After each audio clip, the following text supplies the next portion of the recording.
And these guys, as we detailed before, they are in fact on course to be classified as finishers. What a fight back. Look at this. So the international car in first for fuel, followed by the Australian entry. Back to the VIP car, chasing so hard, trying to stay on the tail, stay with them and be there when it counts in those final laps, which could be frantic if we are confronted with a hailstorm. Mark Basseng, well, he's had 21 overall victories in endurance events staged at the revered Nürburgring Nordschleife circuit. He knows what places like Bathurst are like and how hard it is to conquer over a long day such as this. Certainly, and one of the things that we often talk about in endurance racing is fuel strategy and fuel economy and which car is going to get the best economy over the distance. But given that these 2010 spec GT3 cars all have to make 12 pit stops, fuel economy is not an issue. It's not like they need to stretch it or anything like that, because they have to keep coming back to the pit so often. And the reason behind having these cars do 12 stops versus the rest of the field doing less, to see whether the VIP car can actually get back in track position versus the Audis. And yes, it does get in front of the Aussie Audi. The older GT3 cars do less pit stops, and the reason behind that is they expect that the 2010 cars are going to be that much faster. So as a form of parity, they have to come to pit lane more often. And there are a number of balance performance measures that you talk about. There is a 50-kilo weight penalty for this car. For the Audi, for example, for the Porsche, just ahead of it, 100 kilos. The Porsche has a 76 mil restrictor, and the Audi limited to 8,500 RPM. Look at the VIP car, desperately trying to make a move through here. The 66 car may not have intended it, but it's held Clark Quinn up. It has, so we'll see here. I think it's Warren Luff behind the wheel of the Audi now. Whether he can get the job done across the top of the mountain. We've been saying all day that you need to be patient across the top of the mountain, but Warren Luff's done plenty of miles up here, both in V8 Supercar racing and in previous 12 and 24-hour races. So here we go to Skyline. More lap traffic. What's that going to have effect? Here we go. Either side. Who's going to come outside at Skyline? Offline. Brave stuff by Warren Luff, and gets the job done on the approach to the dipper. That is remarkable. So there you go. That's an example of how you can use the lap traffic to your advantage and get the job done. How is the wheel work as we followed him on the onboard there? So smooth, just beautiful looking car in terms of the way it's performing. Just speaking to both Warren and Craig over the course of the weekend, they both said that these cars are incredibly easy to drive. As we check the replay from outside the cabin, as the BMW saw him coming, got on the brakes early, and then it was up to Luffy to see if he could get around the outside, and does. And really, the Quinn car played the smart move there and kept out of the way also. So class update time for you as we get set for a commercial break shortly. Linton again and his team still top of Class C. Fuchs Class D, it's Conroy, Robson and Bramer. They want to be there at the end of the day, and the changes we detailed before in E-Class on the Armour All outright leaderboard. Well, it's Darryl O'Young, Mark Basseng and Christopher Mees, but it is game on in terms of the race to the finish in this one, and we've still got a little ways to go. Stay with us.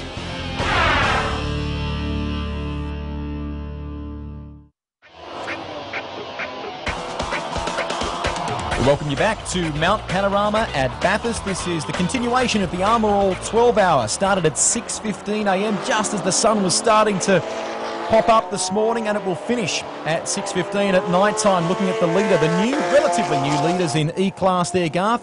The Superbarn Porsche of Theo and James Konduras, and Steve Owen making its way past. Owen actually had the fastest lap overall in qualifying terms for that car, and he's a guy that knows how to put a car on pole position for the 12-hour. Yeah, certainly been on pole the last couple of years with the Konduras brothers, back when it was production cars in their little Mitsubishi Evo. So that driver combination, although they're in a different car to what they have been using the last couple of years, still the same solid driver combination. We see there the little white Astra in the background.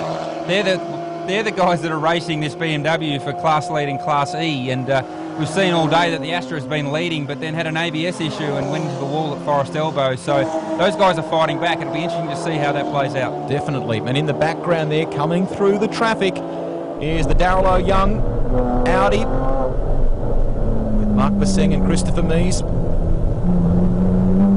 we look at card 68 in E-Class. Last year, one of the E-Class cars finished a staggering 11th outright. So for these blokes at this stage of the game, although they may be being lapped by some of the faster GT cars, it's just the the tick in the box, keep it consistent, isn't it, Garth, and be there at the end of the day. That's right, and to come over from New Zealand and have an opportunity to come back to that same event that they finished so successfully last year and have another run.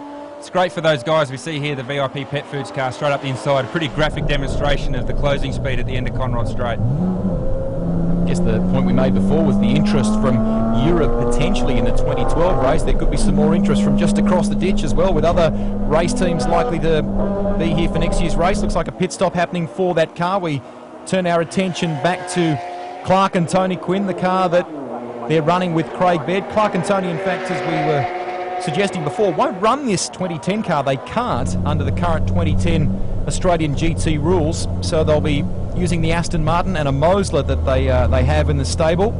This car edging its way up the lane.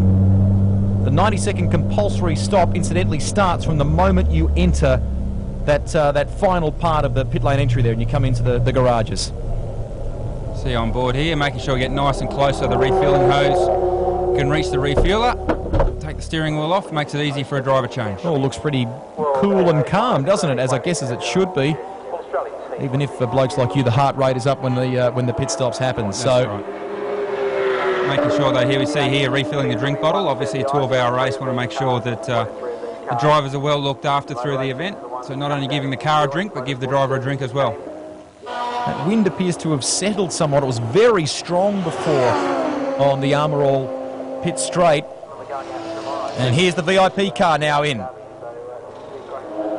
So we'll keep our attention on the Audis and how they play. You used the term before, the game of chess. Craig Baird looks like he's back at the wheel of that car, so this is going to be an incredible fight to the finish by the looks of it. If they do all follow suit and put... not that Audi don't have, or don't have just one gun driver, they've got a number of them. So, but the point I'm making is the VIP car rejoins behind the green and gold entry. This looks like being a fantastic finish. They are one lap down in this car now as a result of that pit stop, but it will depend on how this race shakes out. They were the first to stop this morning before the race had even gotten underway. With Craig Baird behind the wheel and a fresh set of tyres on, I'd expect that they'll double stint both Craig and those tyres all the way to the end of the race. But let's go down to the pits. Grant has a couple of drivers from car 14. The 14 car, you just saw it come into pit lane. Anthony Robson's in fact here with us right now. He's just hopped out. Anthony, you're telling me this car is just like on rails at the moment? Yeah, it's dead set beautiful. We've just been driving around all day without a problem. We've got a small issue with the tyre, just seems to be getting a little bit warm on the inside edge, so we're needing to nurse it a little bit, but this time of the day we should be nursing it anyway. But this morning it was a jet, built a gap, and obviously the other guys in our class are having a couple of problems as well, but our car's been faultless. Peter, fingers crossed at the moment. You're going to be doing the final stint. Nervous? No, not nervous. I'm nervous that we want the hour to go by, but I'm happy with the car. It's been faultless all day, and we've just got to stroke it home now. And they're looking good to achieve that. We don't want to get too excited just yet, but if the only drama they've got is a slightly overheating inside edge on one of the tyres, they've had a pretty good day so far. Absolutely not a bad thing to worry about. Certainly, as Anthony was saying, they'll be looking after it a little bit, but you tend to be looking after the car at this stage of the race anyway. So everyone really, for this stage now, what looks like other than the two Audis are going to be trying to just bring the car home, whereas the Audis are pushing on hard. Back to Grant with an update from the lane. Well, let's see if we can clear up this VIP pit stop strategy scenario. Clark, you elected to go for an early pit stop on lap 1. Things look to be going good. Unfortunately, it didn't pan out that way. Where did it go wrong? Just in the middle of the day, we got held up behind a safety car. Well, the strategy was come in for that safety car period. But we got caught behind slow traffic. The car in front of us was doing 20k an hour around the track, so by the time we got round to the start, the safety car pulled in, gone. So if that hadn't happened, we would have come in, done our pit stop, we would have been in pit stop up. So I think we got about another 2 more stops to go. If that didn't happen, we would have just done 1 more stop and it would have been a sprint to the race. So with regard to the other teams, you say you've got 2 more to do. Where does that place you? Are you comfortable where you are? Yeah, we're very comfortable. The Audi have 2 very good teams, and we're comfortable in 3rd. I don't think Walls can catch us comfortably from here, so we're looking good. Craig's going to stay out there for the rest of the race, and we'll hopefully see the end. Thanks, Clark.